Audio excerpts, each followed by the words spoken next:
Good morning, students. Today we are going to study about the amplitude, time period and frequency of vibrations. Okay. In last session we have completed the activities related to the sound, and many of students have sent the videos of the activities made by them, and they are doing excellent continuously, and great explanations are also given by the many students. So very good, and we continue. Okay, try to complete all the activities given in the chapter, and maximum required materials are available at your home, so you can perform the activities and you will enjoy.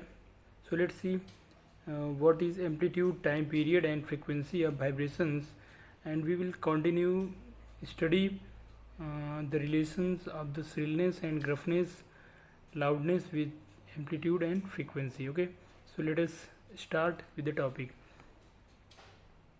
You can see here we have learned that to and fro motion of an object is known as vibrations. Okay, so this one is the definition of vibrations. We have learned in last class also what is vibration. So vibration means the to and fro or back and forth motion of any object. Okay, this motion is also called oscillatory motion, right? So you can say this motion as the oscillatory motion or the vibration. The to and fro motion of any object is known as vibration.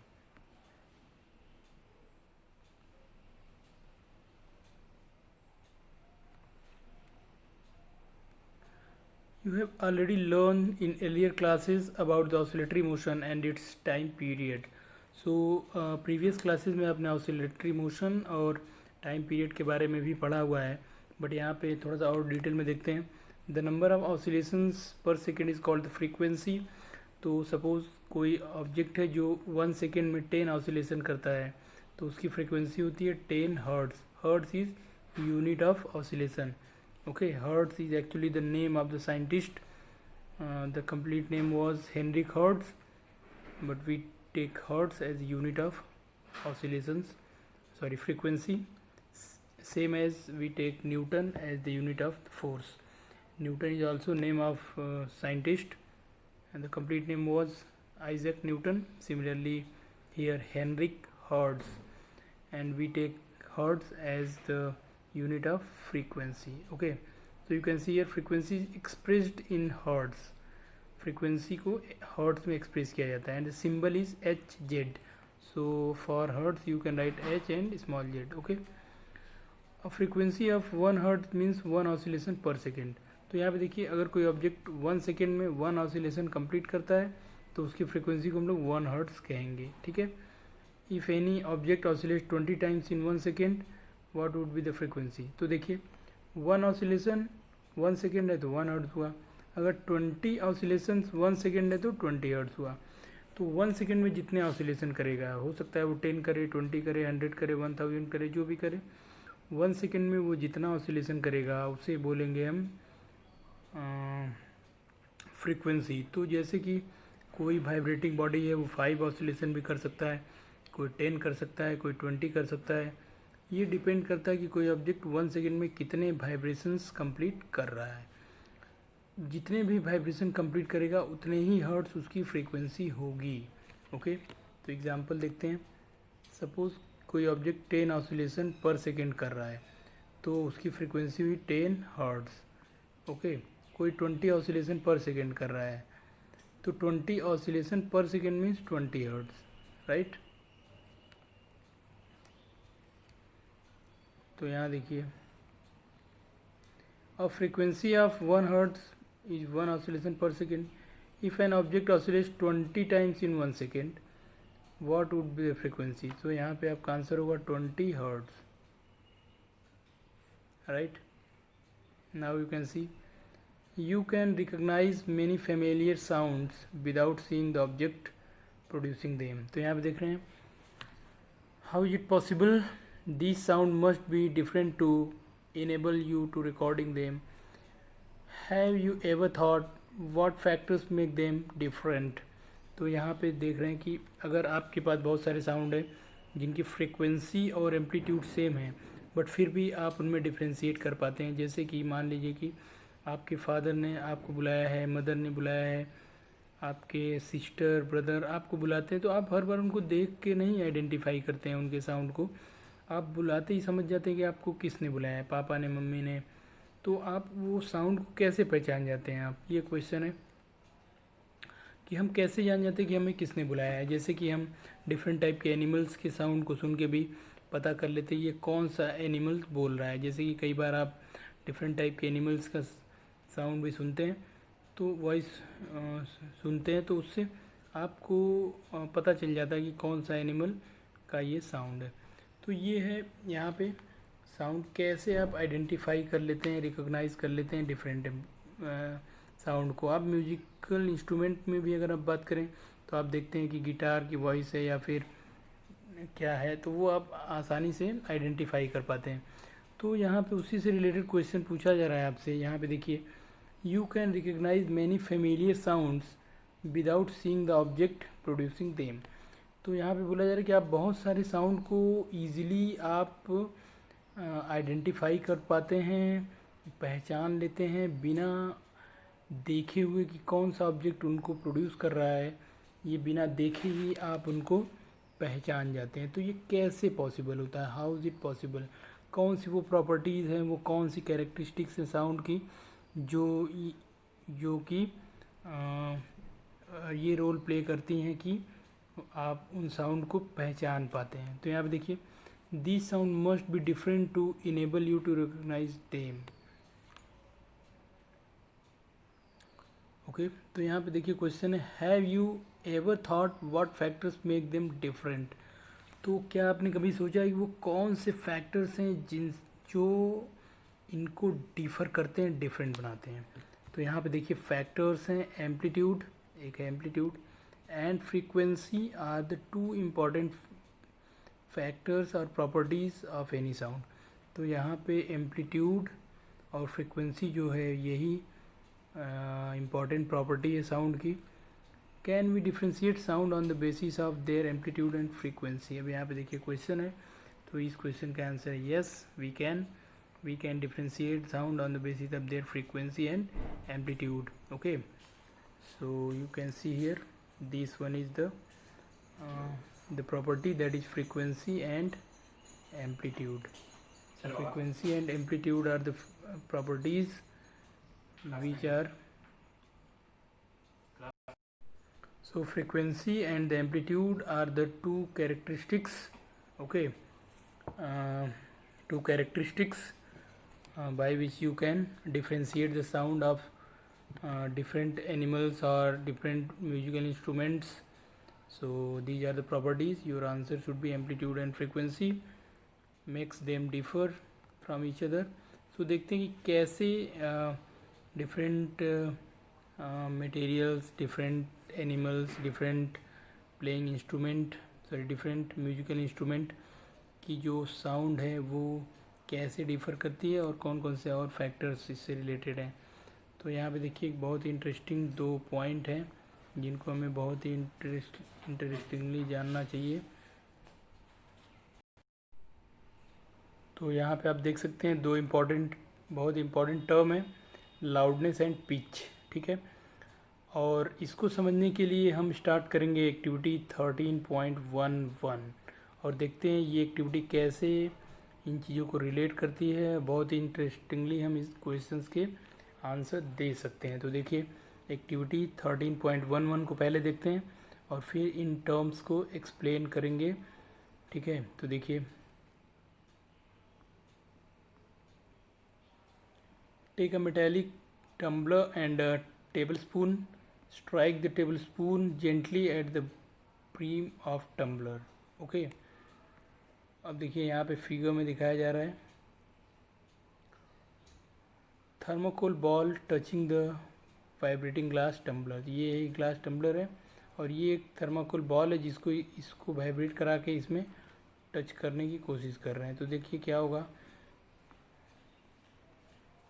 So here the sound produced now bang the spoon on the tumbler and hear the spoon produced again. तो यहाँ पे फिर से हम लोग sound को सुनेंगे. Is the sound louder when tumbler is struck hard.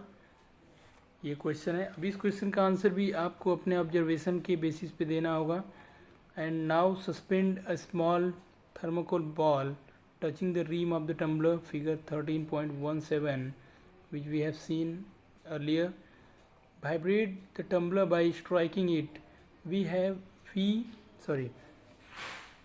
See how far the ball is displaced. तो यहाँ पे देखेंगे कि बॉल कितना डिस्प्लेस हुई है. The displacement of the ball is measure the amplitude of the vibration of the tumbler.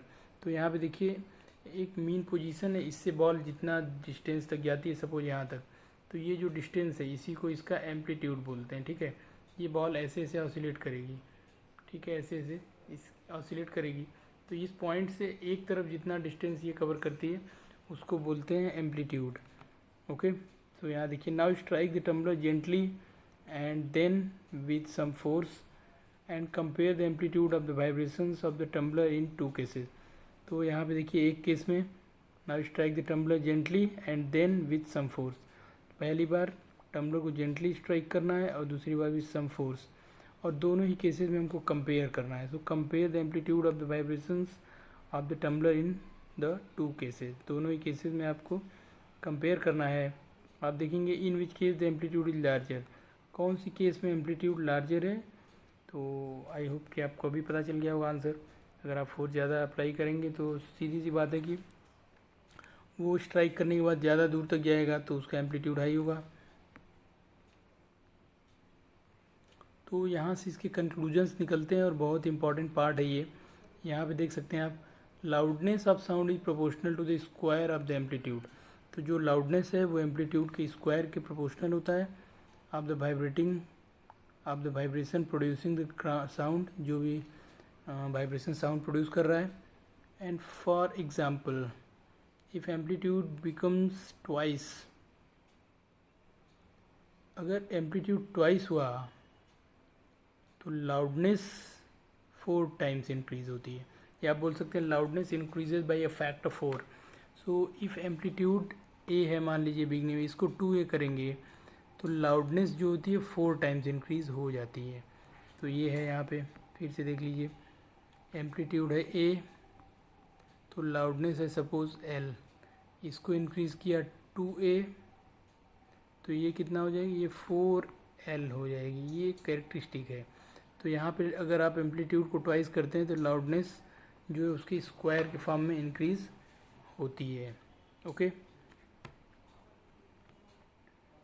तो यहाँ देखते हैं, loudness of sound is proportional to square of the amplitude of the vibration producing of the sound. For example, if amplitude becomes twice, the loudness increases by factor 4. The loudness is expressed in a unit called decibel. तो loudness को decibel में represent करते हैं. The following table gives some idea of the loudness of sound coming from various sources. तो यहाँ पे देखिए कुछ एक टेबल है जिससे आपको पता चलेगा कि डिफरेंट कंडीशन में कितनी लाउडनेस होती है इन टर्म्स ऑफ डेसिबल. तो यहाँ पे देखिए फर्स्ट है नॉर्मल ब्रीदिंग. तो नॉर्मल ब्रीदिंग के लिए हमारी लाउडनेस अप्रॉक्सीमेटली 10 डेसिबल होती है. जो नॉर्मल ब्रीथ करते हैं, अगर आप ध्यान से सुने तो वहाँ पे भी साउंड प्रोड्यूस होता है. सेकेंड है सॉफ्ट विस्पर एट 5 मीटर. तो अगर सॉफ्ट विस्पर एट 5 मीटर को देखेंगे तो यहाँ पे 30 डेसिबल है. Okay. Next one is normal conversation. जो नॉर्मली हम लोग किसी से बात करते हैं, तो नॉर्मल कन्वर्सेशन की कंडीशन में यहाँ पे जो आपका जो लाउडनेस है साउंड का वो है 60 डेसिबल के अप्रॉक्स. ओके. नॉर्मली जो बात करते हैं, सिंपल कन्वर्सेशन कर रहे हैं. बिजी ट्रैफिक, कई बार ट्रैफिक होती है काफ़ी, आप भी ट्रैफिक में कई बार फंसे होंगे, तो वहाँ पे देखते हैं कि काफ़ी नॉइज़ होती है और बहुत ही ज़्यादा आप इरिटेट होना स्टार्ट करते हैं. तो वहाँ पे जो लाउडनेस है वो काफ़ी ज़्यादा हो जाती है और वो अप्रॉक्सीमेटली 70 डेसिबल के आसपास होती है. और एवरेज फैक्ट्री, आपके आसपास बहुत सारी फैक्ट्री जो भी रहते हैं फैक्ट्रीज़ के आसपास, वो फैक्ट्रीज से बहुत ज़्यादा साउंड प्रोड्यूस करती है. मशीन्स क्योंकि उसमें लगातार यूज़ किए जाते हैं तो मशीन जो साउंड प्रोड्यूस करते हैं तो उसकी लाउडनेस भी काफ़ी हाई होती है और ये अप्रॉक्सीमेटली 80 डेसिबल के आसपास होती है जो फैक्ट्रीज से साउंड प्रोड्यूस होती है। तो अगर यहाँ पे ध्यान से देखें तो above 80 decibel the noise becomes physically painful. अगर जो आपका जो साउंड है, जो नॉइज़ है आपके आसपास, अगर वो 80 डेसिबल से हाई है तो फिर आपको बहुत ही ज़्यादा इरिटेशन फील होने लग जाता है।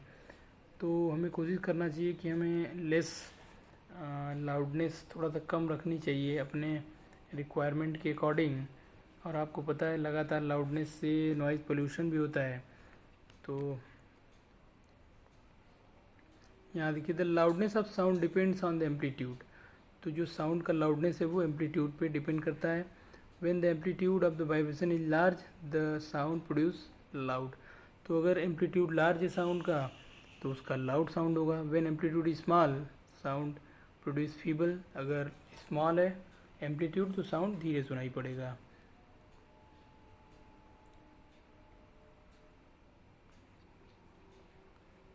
So now compare the sound of the baby with that of the adult.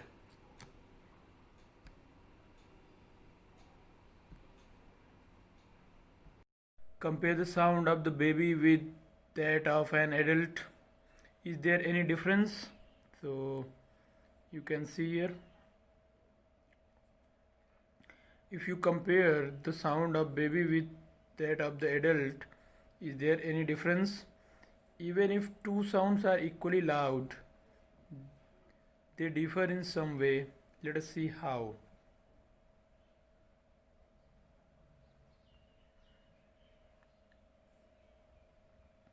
I wonder why my voice is different from that of my teacher. तो यहाँ पे देख सकते हैं दो जो पर्सन हैं वो एक जैसे हैं बट उनके जो वॉइस है वो डिफरेंट है। जैसे कि आपकी वॉइस आपके ब्रदर, आपके सिस्टर, आपके टीचर, आपके पेरेंट्स से डिफरेंट है। कोई आपकी वॉइस को सुन कर ही आपको पहचान लेता है। तो देखते हैं कौन कौन से फैक्टर्स है जिस पे ये डिपेंड करेगा। तो यहाँ देखिए, the frequency determines the shrillness और पिच ऑफ अ साउंड। तो जो साउंड की फ्रीक्वेंसी है वो श्रिलनेस और पिच को डिटरमाइन करती है। ठीक है, frequency means number of vibrations per second. तो जो फ्रीक्वेंसी है वो किसको डिटरमाइन करती है? श्रिलनेस को, श्रिलनेस या फिर पिच को। ठीक है, if the frequency of vibration is higher we say that sound is shrill. तो यहाँ पे अगर हाई फ्रीक्वेंसी है तो श्रिल साउंड होगा, जिसको आप हाई पिच बोलते हैं, एंड हैज़ हायर पिच। तो यहाँ पे देखिए, तो हम लोग एक सिंपल सेंटेंस में बोल सकते हैं high frequency high pitch shrill sound. Okay, तो क्या होगा देखिए, यहाँ पे हाई फ्रीक्वेंसी होगा HF, तो क्या होगा हाई पिच होगा HP, तो क्या होगा श्रिल साउंड होगा। Okay, high frequency high pitch shrill sound. Okay, अब देखिए यहाँ पे, if the frequency of the vibration is lower we say that sound has lower pitch. तो यहाँ पे देखिए, अगर फ्रीक्वेंसी जो है वो कम है तो क्या होगा, साउंड का जो पिच होगा वो भी कम होगा, और इस कंडीशन में हम बोलते हैं ग्रफ साउंड इसको। तो यहाँ पे देखिए, for example a drum vibrates with a low frequency therefore it produces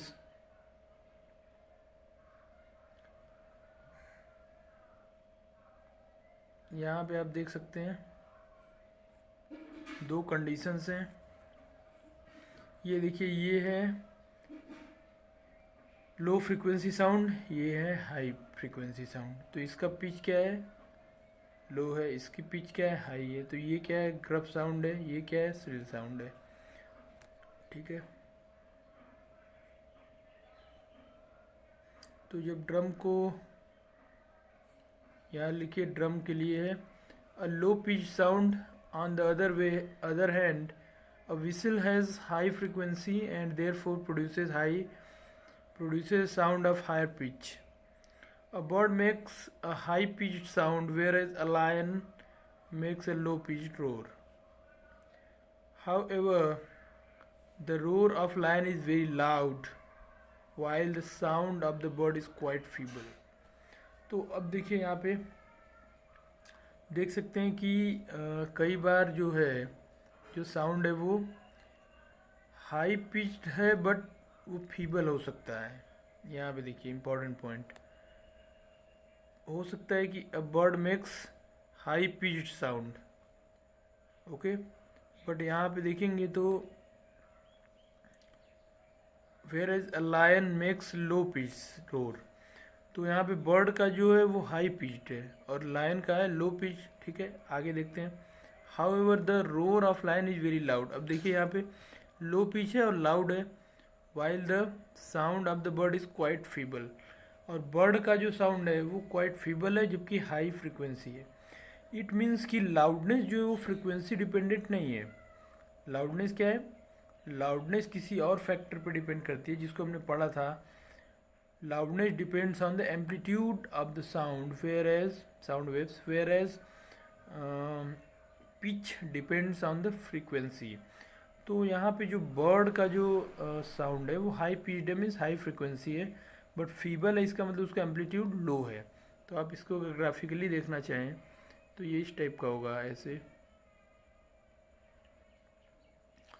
ठीक है, बट लायन की अगर हम बात करें तो लायन के लिए देखिए साउंड जो है वो लो पिच्ड है बट इसका रोर काफ़ी लाउड है। तो इसके लिए अगर एक यहीं पे ग्राफ बनाए तो हम लोग कैसे बनाएंगे, ऐसे, ये देखिए। तो अब देख रहे हैं कि ये जो नंबर ऑफ वेव्स, ये जो नंबर ऑफ वेव्स है जितनी क्लोज होंगी उतना ही हाई पिच होगा। यहाँ पे देखिए वेव काफ़ी दूर है, इसी को बोलते हैं लो पिच साउंड। बस इसका एम्पलीट्यूड ये देखिए, ये और इसका एम्पलीट्यूड इतना, ये बहुत ही कम है ये वाला पार्ट। यहाँ भी देखिए इतना है। तो ये है लायन के लिए और ये किसके लिए, बर्ड के लिए है, बर्ड। तो ये बर्ड का देखिए तो ये है श्रिल साउंड और ये फीबल है। फीबल मीन्स कि उसकी लाउडनेस कम है। और यहाँ पे इसका देखिए इसकी श्रिलनेस कम है क्योंकि फ्रीक्वेंसी लो है, लेकिन इसका एम्पलीट्यूड हाई है, इसलिए ये लाउड साउंड है। Okay,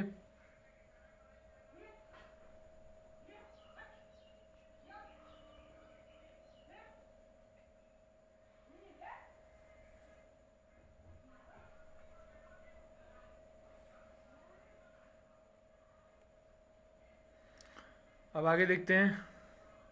every day you here the voices of children and adults.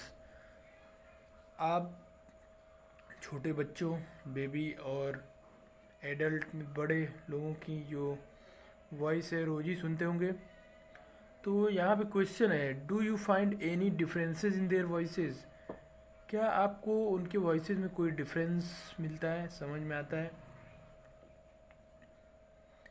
Can you say that the frequency of the voice of children is higher than that of the adult. क्या हम ऐसा बोल सकते हैं कि बच्चों की जो फ्रिक्वेंसी है वो हाई है एज़ कम्पेयर टू एडल्ट की, मीन्स एडल्ट की फ्रिक्वेंसी लो है। Usually the voice of women has higher frequency. तो यहाँ पे आप देख सकते हैं usually the voice of womens has higher frequency and the shrillness than that of the man. तो होता क्या एक्चुअल में कि छोटे बच्चे जो होते हैं उनकी जो वॉइस होती है उसकी फ्रीक्वेंसी हाई होती है, जिसकी वो श्रिल साउंड होता है।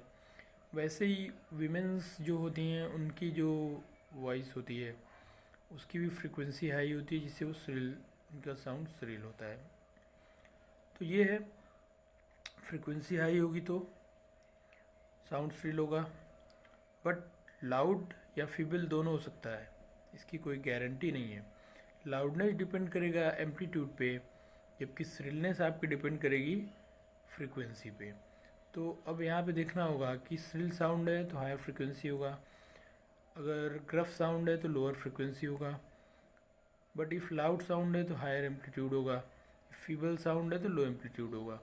तो इन सभी का कम्बिनेशन हो सकता है एक साथ में, जैसे कि आप बोल सकते हैं श्रिल साउंड लाउड भी हो सकता है और श्रिल साउंड ग्रफ भी हो सकता है, ये दोनों कॉम्बिनेशन पॉसिबल है। ठीक। ठीक है। श्रिल साउंड लाउड हो सकता है, श्रिल साउंड ग्रफ हो सकता है। ऐसे ही अगर हम बात करें ग्रफ साउंड का, तो ग्रफ साउंड भी लाउड हो सकता है या फिर फीबल हो सकता है, दोनों हो सकता है। जैसे कि श्रिल साउंड है, मान लीजिए ये श्रिल साउंड है, तो इसमें दो पॉसिबिलिटी है, ये या तो लाउड होगा या तो फीबल होगा। ऐसे ही ग्रफ साउंड ये भी लाउड हो सकता है या फिर फीबल हो सकता है, ये दोनों ही केसेस पॉसिबल हैं। अब यहाँ पे देखना होगा, ये डिपेंड करेगा इसके साथ एम्पलीट्यूड कितना है। अगर एम्पलीट्यूड हाई है तो यहाँ देखिए हाई है तो ये हो जाएगा, अगर इसके साथ एम्पलीट्यूड लो है तो ये हो जाएगा। ऐसे ही यहाँ पे होगा, अगर ग्रफ के साथ एम्पलीट्यूड हाई है तो यहाँ पे हाई एम्पलीट्यूड के साथ ये लाउड साउंड बनाएगा, और यहाँ पे लो एम्पलीट्यूड के साथ ये फीबल साउंड बनेगा। तो ये है कि shrillness means high frequency, loudness means high amplitude, gruffness means low frequency and feeble means low amplitude. तो इतना आपको याद रखना होगा। जनरली छोटे बच्चे और वीमेंस की जो फ्रीक्वेंसी होती है वो काफ़ी हाई होती है, जिससे वो श्रिल साउंड प्रोड्यूस करते हैं। उनकी वॉइस काफ़ी अच्छी लगती है आपको, क्योंकि उनका साउंड श्रिल होता है, ठीक है। तो श्रिल साउंड जो होता है वो काफ़ी, श्रिल मीन्स अगर देखें जनरली, अगर हम प्रैक्टिकली बात करें तो काफ़ी पतली जिसको आवाज़ बोलते हैं, जिसको बहुत ही मीठी वॉइस बोलते हैं, आप उसी को बोलते हैं, वही श्रिल वॉइस होती है, ठीक है। तो अगर वीमेंस और बच्चों की आप आवाज़ सुनते हैं तो आपको काफ़ी अच्छा लगता है, ठीक है। और मेन की जनरली वॉइस जो होती है वो ग्रफ होती है, मीन्स लो पिच्ड होती है।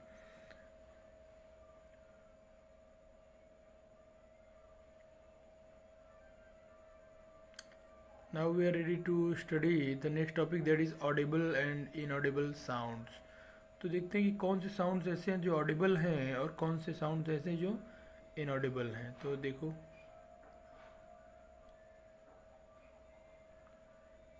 We know that need a vibrating body for production of sound. तो अगर साउंड प्रोड्यूस करना है तो हमें एक वाइब्रेटिंग बॉडी की नीड होगी। Can we hear the sound of all vibrating bodies? तो इसका आंसर होगा नो, नहीं। जितने भी बॉडी क्या वाइब्रेट करते हैं सभी का हम साउंड सुन सकते हैं? नहीं सुन सकते हैं। तो अब देखिए कौन से वाइब्रेटिंग बॉडी का साउंड हम सुन सकते हैं। So in fact that sound of frequencies less than 20 vibration per second can not be detected by human ear. तो अगर कोई पर्सन है या कोई भी ऐसी मशीन है या कोई भी एनिमल है जो कि 1 सेकेंड में 20 वाइब्रेशन से या उससे कम करता है, तो हम उसके साउंड को या उससे जो प्रोड्यूस होता है साउंड उसको नहीं सुन सकते हैं। तो ध्यान रखेंगे कि अगर कोई ऑब्जेक्ट है जो कि 1 सेकेंड में 20 वाइब्रेशंस नहीं कर पा रहा है तो हम उसकी साउंड को नहीं सुन सकते हैं। Such sounds are called inaudible sound. ऐसे साउंड्स को इनऑडिबल साउंड बोलते हैं क्योंकि हम इसे सुन नहीं सकते।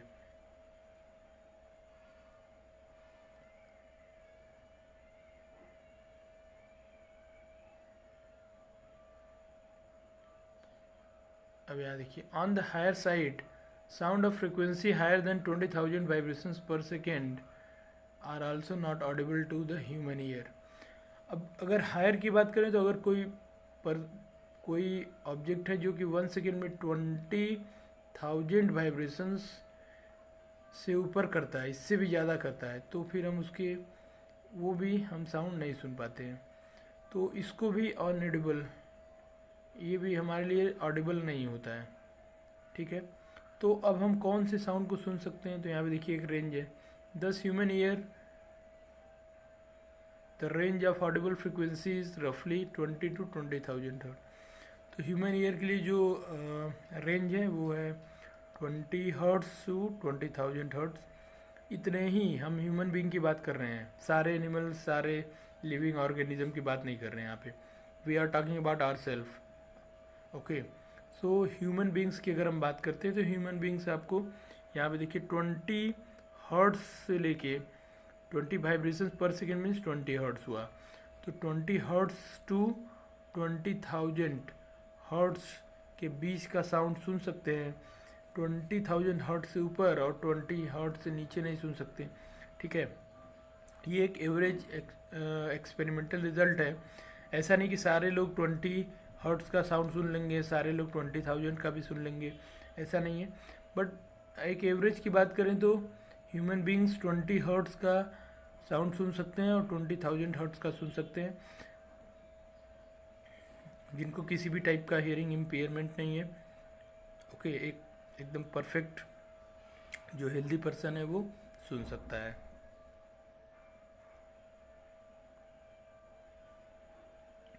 तो स्टूडेंट्स, आज के लिए इतना ही। नेक्स्ट सेशन में हम स्टार्ट करेंगे यहाँ से, इस टॉपिक के साथ स्टार्ट करेंगे नेक्स्ट सेशन। आप अपना जो भी होमवर्क है उसको कंप्लीट करते रहिए। Thank you.